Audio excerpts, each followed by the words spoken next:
Hello everyone, welcome to our video today where we're talking about Biology Chapter 8, the immune system. And there's lots of fascinating things about our immune system that I've just learned. So I'm excited to share that with you. So let's get started with just a general overview. Sorry, I was going to sneeze. The general overview of the immune system.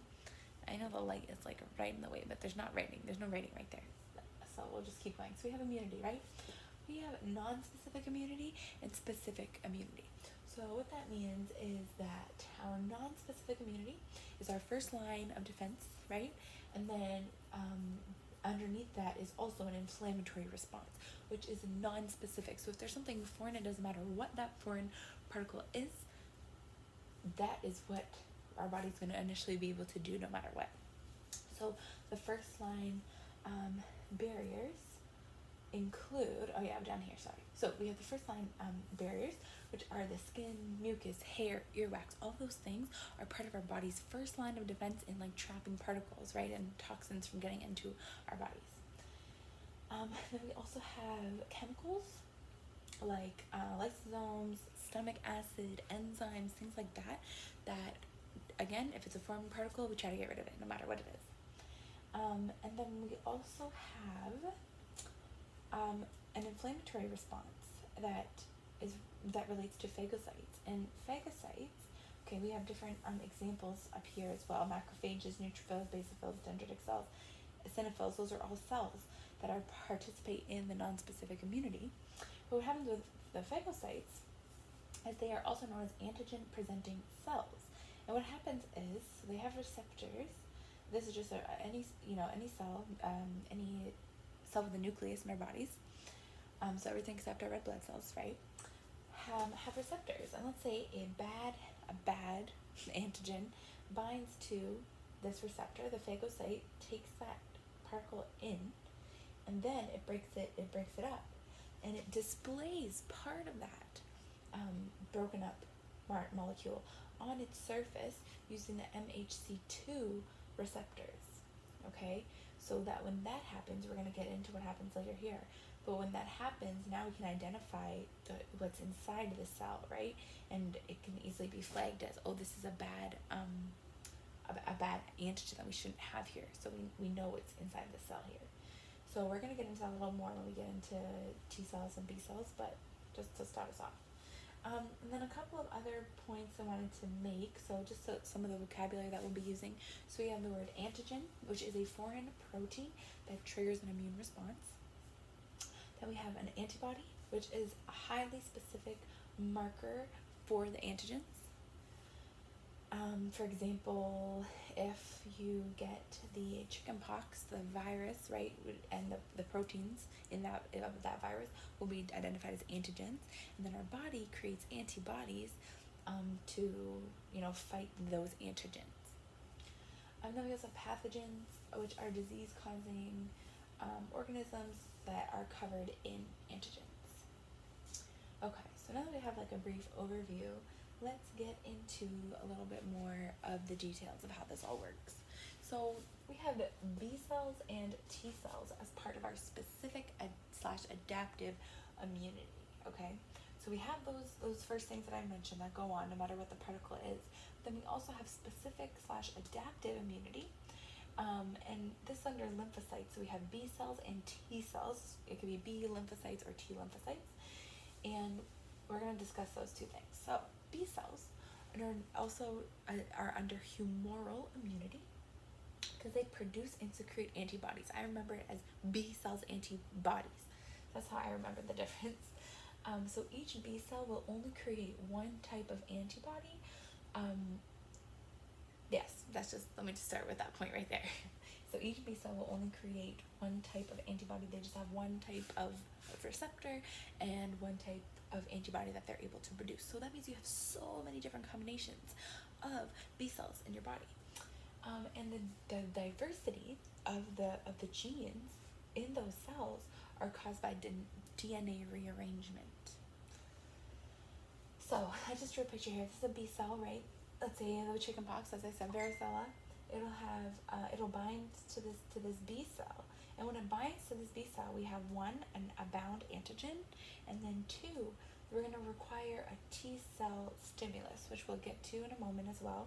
But once we have those two things, that means this B cell is activated. And what happens when it's activated is it can then be differentiated into memory cells and or antibody markers, which would then be known as makers, antibody makers, which are known as plasma cells. So it's the plasma cells that really make the antibodies.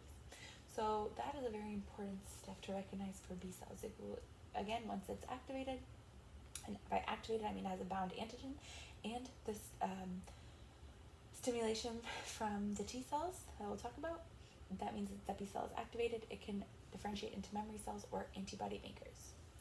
Okay, then we also have T cells, which is another huge part of our adaptive immunity. So in T cells, they're cell-mediated immunity, which means they need specific cells, right? So killer T cells and helper T cells are both under this T cell category. So killer T cells bind and kill our own cells that are abnormal, and they look for the antigen that's displayed by an MHC1 receptor. So I know before we talked about MHC2, which we are going to talk about again. Sorry, I was going to sneeze again. Excuse me. Alright, sorry about that. Sorry, I think I've been writing it differently. I just need to, it's MHC. I know here I wrote MCH. Sorry, this is supposed to be HC, but we'll get there. HC, just so I don't forget to change it. I was looking at it, stuck out to me. Sorry about that. Okay, so T cells, like I said, the killer T cells will bind and kill our own cells that are abnormal. So they look for the antigens, like we said, the antigens that are displayed on the MHC1 receptors. And so when a bad antigen is displayed on an MHC1 receptor, the killer T cells are going to bind to that cell and kill it, because they know that antigen shouldn't be here. Let me see here. All cells display MHC1, and as I said, it's a flag type thing to display what is inside that cell. And then the CD8, you're going to see that quite a bit too. There's CD4 and CD8. So CD8 is the co-receptor for the killer T cells specifically. So those go together. CD8 receptor, killer T cells, and MHC1. Those things you should recognize as being all part of our killer T cell activity. And then we have and the goal here is to kill the cells, right? Then we also have our helper T cells. These killer T cells, could also be known as cytotoxic T cells. Okay, so then we have our helper T cells, and they secrete cytokines that allow B cells and T cells to proliferate.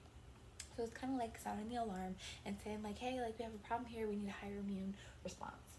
Something's going on, there's an antigen here that we can't, that we shouldn't have. So this helper T cell doesn't kill that specific cell with the antigen, but it just notifies our immune system to increase its response because there's an antigen that we do not want. So the helper T cells use the antigens that are displayed by CD4 receptors. And again, the MHC2 receptors is what displays things for the helper T cells. This is displayed on B cells and macrophages. And the goal as for this, like I said, is to increase the immune response. So that stuff kind of took me a minute to remember.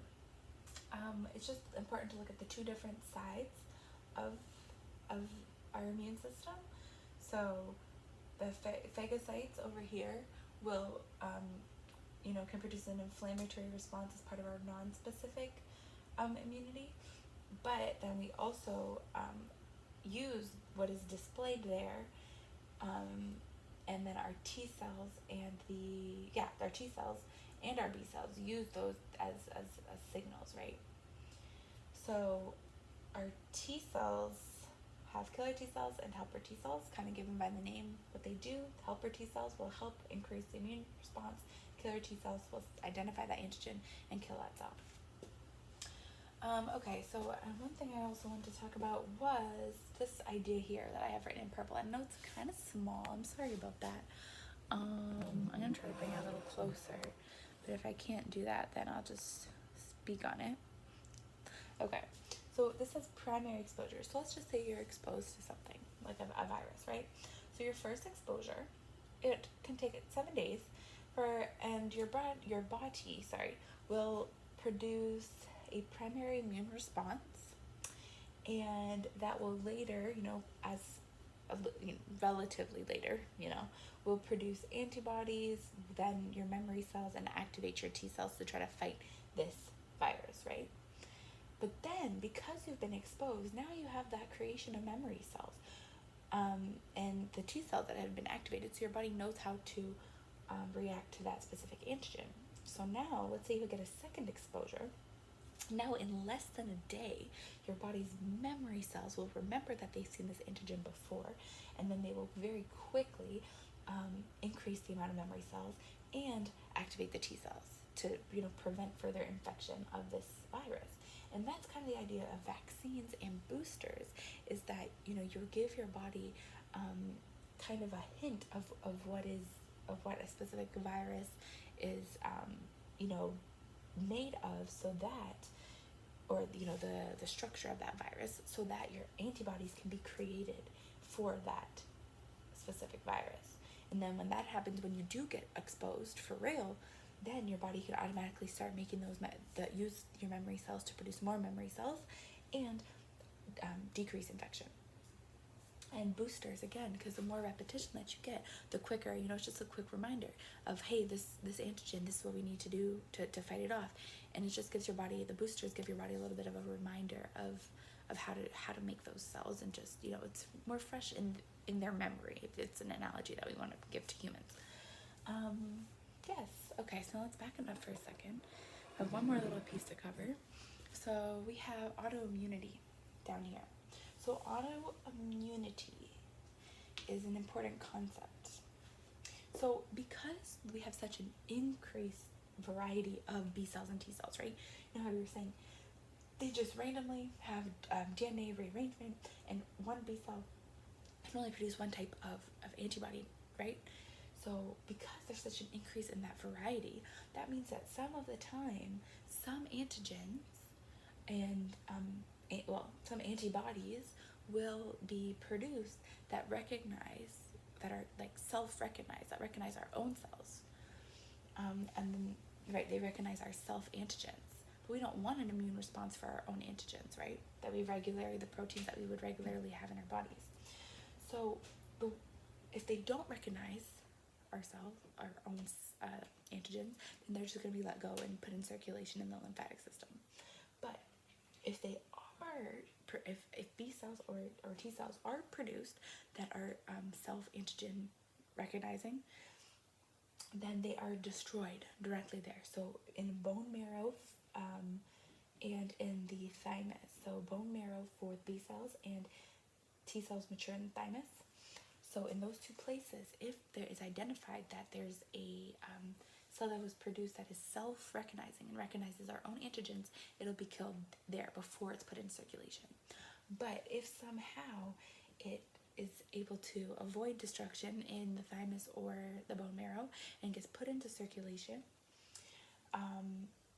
in order for it to actually be active, as we said, for a B cell, it usually requires T cell stimulation, right? So in that case, that means you would also need a T cell that is self-recognizing.